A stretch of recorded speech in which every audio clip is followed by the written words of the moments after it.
नमस्कार। शेयर बाजार में आज भी हलचल बनी रही। हालांकि बाजार में गिरावट ज्यादा आज नहीं देखी गई, लेकिन कुछ अहम शेयरों में उठापटक आज भी दिखी।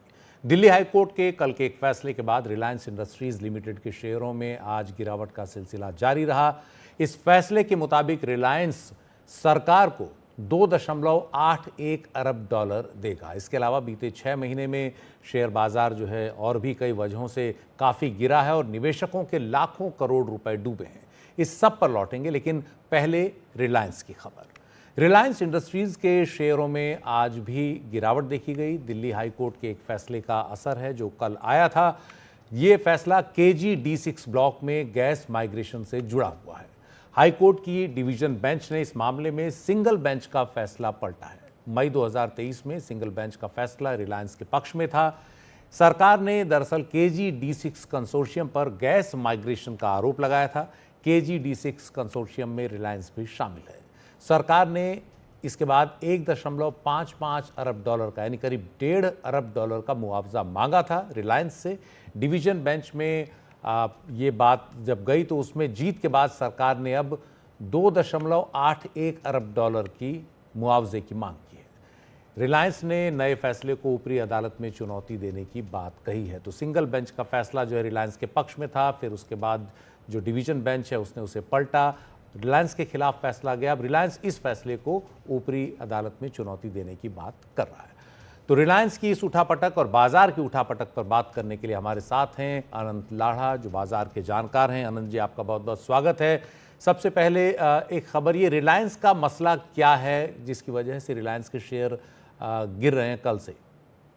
सर, मैंने टीम को भी इन्फॉर्म किया था। कंप्लायंस के रिलेटेड ध्यान में रखते हुए मैं स्टॉक स्पेसिफिक सर यहाँ पे बात नहीं कर पाऊंगा, डिस्कशन नहीं कर पाऊंगा। सो मैं रिलायंस पे अपनी टिप्पणी नहीं दे सकता। तो मैं बाजार पर आपसे बात करता हूँ, फिर मैं बाजार पर आपसे बात करता हूँ कि बाजार में जो भयानक उठापटक मची है पिछले कुछ महीने से और अमेरिका में खासतौर पर ट्रंप सरकार के सत्ता में आने के बाद से, तो कितना नुकसान बाजार में निवेशकों को हुआ है और इसमें छोटे निवेशकों की हालत क्या है?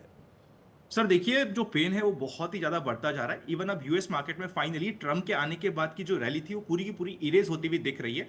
एंड जैसा कि हमने ट्रम्प के लास्ट टेन्योर में देखा था, ट्रम्प हमेशा कह रहे थे कि वो स्टॉक मार्केट को डायरेक्टली किस तरीके से अमेरिका की इकोनॉमी परफॉर्म कर रही है उससे डायरेक्टली रिलेट कर रहे हैं। इस बार भी अगर वैसा कर रहे हैं तो आई एम एक्सपेक्टिंग कि शायद ट्रम्प की तरफ से थोड़ी रिलीफ मिल जाए, पर अभी तक हमें ऐसा कुछ होता हुआ देख नहीं रहा। अभी कल वापस से यही ऑर्डर आया कि ट्रम्प ने और टैरिफ्स लगाने की बात कर दी है। बैक टू बैक टैरिफ्स की रिपोर्ट आती जा रही है। क्योंकि उन्होंने चाइना पे लगाया तो चाइना की तरफ से भी टिप्पणी आई कि चाइना भी रिवर्स फायर करते हुए टैरिफ लगाएगा। तो अगर ये tariff war world wide spread हो जाती है तो इवेंचुअली मार्केट के लिए शॉर्ट टर्म में काफी इंपैक्ट आ जाएगा। अगर हम अभी इंडियन मार्केट की बात करें तो फ्रंटलाइन इंडेक्स 15 से लेके 20% तक अपने टॉप से टूटे हुए हैं इंडिया में, जबकि यूएस मार्केट अभी तक खासा नहीं टूटा है। अब आप सोच के देखिए, अगर यूएस मार्केट ने भी थोड़ा सा भी करेक्शन यहां पे पार्टिसिपेट किया तो इंडियन मार्केट का करेक्शन डीप हो सकता है, जो एक बड़ा समस्या और बड़ी दिक्कत बन सकती है इन्वेस्टर्स के लिए। जी, ये बिल्कुल ऐसे ही है कि अमेरिका को सर्दी लगी और भारत के शेयर बाजार को जुकाम हो गया। लेकिन हमारी असली चिंता ये है कि जो छोटे निवेशक हैं, पिछले 8-10 साल में छोटे निवेशकों का जो विस्तार है वो काफ़ी ज़्यादा हुआ है। छोटे छोटे शहरों तक के लोग जो है अब पैसा लगाते हैं, म्यूचुअल फंड्स पे लगाते हैं, SIP में लगाते हैं, कुछ लोग सीधे शेयर बाज़ार में भी उतरते हैं। उनके लिए बाज़ार की जो ये उठापटक है, ये कितनी चिंता की बात है और क्या करना चाहिए ऐसे समय में जब बाज़ार नीचे की तरफ डाउनवर्ड स्पाइरल चल रहा हो, नीचे की तरफ लुढ़क रहा हो?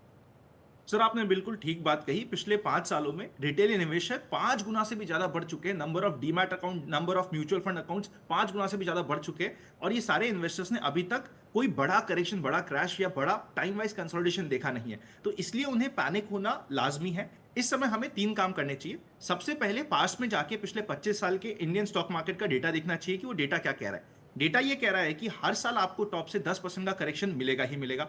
डेटा दूसरी बात हमें यह बता रहा है कि अगर आप 20% तक के करेक्शन की बात कर रहे हो तो हर 2 से 3 साल में आएगा, और 25% के ऊपर करेक्शन इंडियन मार्केट में एवरेज में 4-4.5 साल में एक बार आता ही है। तो ये आपको सबसे पहले डेटा की लर्निंग मिली। पर क्या इसका मतलब यह है कि करेक्शन के बाद मार्केट खत्म हो जाएगा? खत्म नहीं होता। बाउंस बैक बहुत स्ट्रांग आता है, पर बाउंस बैक जब भी आता है उसको थोड़ा समय देना पड़ता है। स्पेसिफिकली जब 20% से ऊपर का करेक्शन हो जाता है, बाउंस बैक में पास्ट के डेटा को देखते हुए जितने नंबर ऑफ डेज फॉल में लगा है उससे डेटा टाइम लग जाता है कई बार बाउंस बैक होने में। ये डेटा आपको सबसे पहले ध्यान रखना है। सेकंड, अगर आपका कंसोलिडेटेड म्यूचुअल फंड पोर्टफोलियो है, जहां पे आपने म्यूचुअल फंड्स की एसआईपी चला रखी है, म्यूचुअल फंड में निवेश कर रखा है, अपने 5 साल 10 साल के टाइम होराइजन के लिए निवेश कर रखा है, तो 5 साल की वॉलेटिलिटी में अपने 5 साल या 25 साल के टाइम होराइजन को डिस्टर्ब नहीं करना होता है। ये समय सबसे अच्छा होता है अपनी म्यूचुअल फंड की एसआईपी को टॉपअप करने का, म्यूचुअल फंड्स में ऐड ऑन करने का। अभी तक मार्केट में 5 महीने बैक टू बैक गिरावट हो चुकी है। पास्ट में ऐसा सिर्फ एक बार हुआ था 1996 में, और 1994 में हुआ था जब मार्केट बैक टू बैक 8 महीने तक टूटा था। और मैं परसेंटेज वाइज अगर सही कह रहा हूं तो 37% के आसपास का मार्केट 1994 में टूटा था, जो बैक टू बैक 8 बार टूटा था। तो ऐसा नहीं है कि पास्ट में कभी ऐसा नहीं हुआ कि 4-5 महीने से ज्यादा करेक्शन नहीं आया है। सो हमें मेंटली प्रिपेयर रहते हुए अपनी म्यूचुअल फंड एसआईपीस को गोल से मैप करते हुए निवेश करना चाहिए। ये हो गया म्यूचुअल फंड्स का काम। अगर आपका एक्सपोजर आज के दिन आपकी रिस्क एपेटाइट के अकॉर्डिंग नहीं है, आपने एक्सेस स्मॉल कैप ले रखा है, तो अभी भी ध्यान रखिए इस चीज का कि आपको स्मॉल कैप का एक्सपोजर कंट्रोल रखना है। क्योंकि अगर बाय चांस यूएस मार्केट का करेक्शन होता है, नेक्स्ट राउंड ऑफ इंडिया में सेलिंग आती है, तो स्मॉल कैप में आपको दिक्कतें आ सकती है। फाइनली हम लोग बात कर देते हैं डायरेक्ट स्टॉक्स वालों की, जिन्होंने डायरेक्ट स्टॉक में निवेश करना नया नया स्टार्ट किया है सर। तो उनके लिए यह है कि स्टॉप लॉस आपकी लक्ष्मण रेखा है। अगर आपने सपोज करते कोई स्टॉक बाय किया था, वो 10% टूट चुका है, आपका स्टॉप लॉस हिट हो गया है, आप एक गड्ढे में गिर चुके हो, तो उस गड्ढे को और खोदना बंद कीजिए। ऐसा नहीं कि 10% टूट गया, चल मैं और एवरेज कर देता हूं, 20% टूट गया, मैं और एवरेज कर देता हूं। एवरेज वाला काम आपका इंडेक्स फंड में और म्यूचुअल फंड में बहुत अच्छा है, क्योंकि वहां पे एक पोर्टफोलियो आप बाय कर रहे हो। बट जब आप इंडिविजुअल स्टॉक बाय करते हो, हमेशा ध्यान रखिए कि स्टॉप लॉस आपके लिए लक्ष्मण रेखा है। अगर आपको स्टॉप लॉस लेना नहीं आता है, तो डायरेक्ट स्टॉक्स आपके लिए नहीं है। आपको ये जितना जल्दी समझेंगे उतना आपके लिए बेटर हो जाएगा। जी। जब हम शेयर बाजार की बात करते हैं तो जो शेयर के जानकार हैं उन्हें पहले से काफ़ी जानकारी होती है, लेकिन हमारी चिंता होती है असली उन लाखों करोड़ों छोटे निवेशकों की जिन्हें बहुत जानकारी नहीं होती, लेकिन दूसरे के कहने पर वो शेयर लेते हैं, म्यूचुअल फंड लेते हैं। तो ऐसे समय में क्या आपको ये लगता है कि जो भारत में जो छोटे निवेशक हैं काफ़ी जागरूक हुए हैं, जो डिस्क्लेमर होते हैं बहुत ही बारीक शब्दों में कहीं नीचे लिखा होता है, तो वो अक्सर नज़रों से ओझल हो जाता है या उसको आदमी वैसे भी नहीं पढ़ता है, तो क्या करना चाहिए छोटे निवेशक को अगर वो बाजार में उतर रहा है, तो ताकि उसको इस तरह की उठापटक में वो बड़ा शिकार न बने?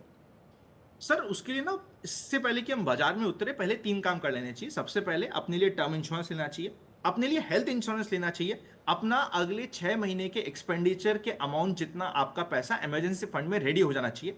सबसे पहले आप ये 3 काम करिए। फिर चौथा काम करिए, म्यूचुअल फंड की एसआईपी कीजिए जो एटलीस्ट आपके 7 साल के ऊपर के गोल में हो। अब मैंने ये 7 साल आपके लिए क्यों यूज किया है? अगर आप हिस्टोरिकली जाके किसी भी डेटा को इंडिया में पॉइंट में करोगे, मैक्सिमम टाइम ऑलमोस्ट 97% टाइम आपकी एसआईपी, अगर आपने एक डाइवर्सिफाइड म्यूचुअल फंड में या लार्ज कैप म्यूचुअल फंड में एसआईपी निवेश करिए, 7 साल में आपकी एसआईपी पॉजिटिव हो जाएगी। इसकी प्रोबेबिलिटी 97% से भी ऊपर की है।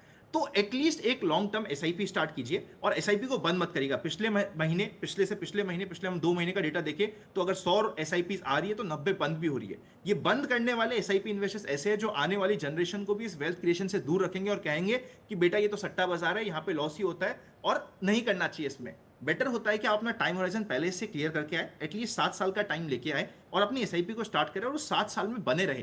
क्या आने वाले 6 महीने में मार्केट में वॉलिटिलिटी रह सकती है? Answer is yes. पर क्या आने वाले 3 से 4 साल में इंडिया का फ्यूचर अच्छा नहीं लगता या मार्केट अच्छा नहीं लगता? ये भी बात बिल्कुल सही है। तो आपको टाइम देना जरूरी है, वक्त को वक्त दीजिए, नोइंग कि आने वाले 3 से 6 महीने और आपके लिए डिफिकल्ट हो सकते हैं।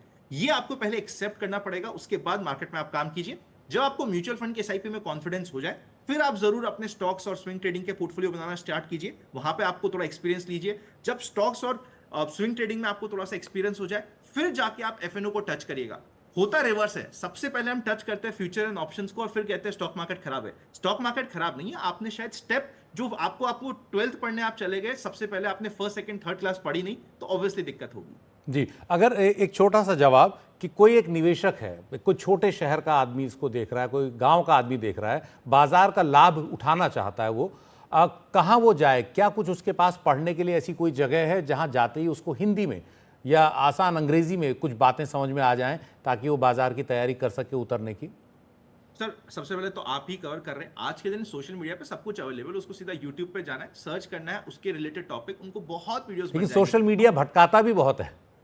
हाँ, तो अगर आपको लगता है कि यार मेरे को सोशल मीडिया पे नहीं आना, तो एमफी की एक सेट गाइडलाइन है, उनके एक सेट कोर्स है, उसको जाके आप एमफी की वेबसाइट पे भी जाके देख सकते हैं। वहां पे म्यूचुअल फंड के आप फंड हाउस की डायरेक्ट वेबसाइट पे जाके बेसिक एजुकेशन रिलेटेड हर एक म्यूचुअल फंड का कंपलसरी इन्वेस्टमेंट अवेयरनेस प्रोग्राम भी होता है जो उन्हें कंपलसरी करना होता है। वो सेबी की वेबसाइट पे भी रेगुलरली अपडेट होता है, वहां पे जाके देख सकते हैं। आपके शहर में, आपके आजू बाजू जहां पे भी वो प्रोग्राम हो रहा है, आप वहां पे को अटेंड कर सकते हैं। फ्री ऑफ कॉस्ट होता है ऑल ओवर इंडिया में। अगर आपके शहर में हो रहा है, आप वहां पे जा सकते हैं, आपको कोई नहीं रोक सकता उस सेबी के फ्री प्रोग्राम को अटेंड करने में। वहां पे सेबी के कंप्लायंस के अकॉर्डिंग जो जो आपको नॉलेज चाहिए वो मिल जाएगा।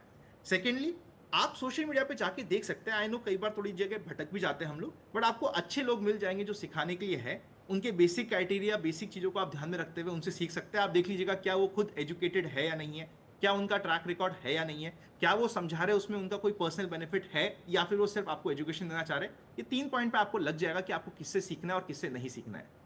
जी, बहुत बहुत शुक्रिया आनंद जी, विस्तार से समझाने के लिए। और ख़ास तौर पर चिंता छोटे निवेशकों को लेकर है। बड़े निवेशकों के पास तो राय मशवरे के लिए काफ़ी लोग होते हैं, लेकिन छोटे निवेशकों को बाज़ार की ऐसी उठापटक में ख़ास तौर पर सावधान रहना चाहिए। तो बाज़ार की खबर इतनी ही है।